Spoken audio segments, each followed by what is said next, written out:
صدیق اکبر کی خلافت جو ہے وہ خلافت تھی، لیکن علی کی خلافت جو ہے وہ روحانی خلافت تھی. وہ روحانی پہلے خلیفہ تھے. نہ ماننا، کہنا روحانی خلیفہ بھی پہلے ابو بکر تھے اور ویسے بھی خلیفہ پہلے ابو بکر ہی تھے. سبحان اللہ. یہ عقیدہ ہے ہمارا. مصلی رسول پہ کھڑے ہیں، ادھر سے کیا ہوتا ہے، ادھر آمینہ کے لال آ جاتے ہیں، میرے سرکار آ جاتے ہیں. اگر بھوک نہ لگی ہو تو بلند آواز سے کہیں سبحان اللہ. اللہ آپ کے ذوق کو سلامت رکھے. اب مصلی رسول پہ کون ہے؟ سارے بولیں سیدنا.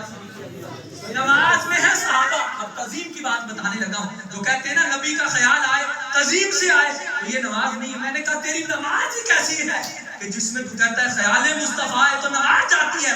میں نے کہا ہماری نماز وہ ہے، ہماری نماز ہی تب مکمل ہوتی ہے کہ جب ہمیں مصطفیٰ کا نماز میں خیال آ جائے. سبحان اللہ. صدیق اکبر مصلی پہ ہیں، ادھر سے صحابہ صفے باندھے کھڑے ہوئے ہیں. اس وقت صفے باندھے کھڑے ہوئے ہیں، ادھر سے میرے آقا صلی اللہ علیہ وسلم تشریف لے آتے ہیں. جب آقا آتے ہیں صحابہ کو کس نے بتایا کہ مصطفیٰ آ گئے ہیں؟ اللہ فرماتے ہیں ان کی مہک نے دل کے گنجے کھلا دیے ہیں، ان کی مہک نے دل کے گنجے کھلا دیے ہیں، جس راہ چل دیے ہیں کوچے بسا دیے ہیں. سبحان اللہ. آقا تو جن راہوں سے گزر جایا کرتے تھے کئی کئی دنوں تک وہاں سے خوشبو آیا کرتی تھی. سبحان اللہ. صحابہ نے میرے آقا کی خوشبو محسوس کی. میرے آقا آ گئے.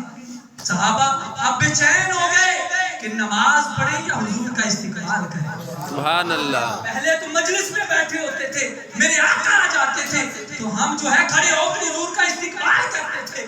آج رب کی نماز ہے، عبادت رب کی ہے، ادھر رب کے حبیب آ گئے ہیں، اب استقبال کریں یا نماز پڑھیں. صحابہ نے دل میں سوچا نماز بھی پڑھیں گے اور مصطفیٰ کا استقبال بھی کریں گے.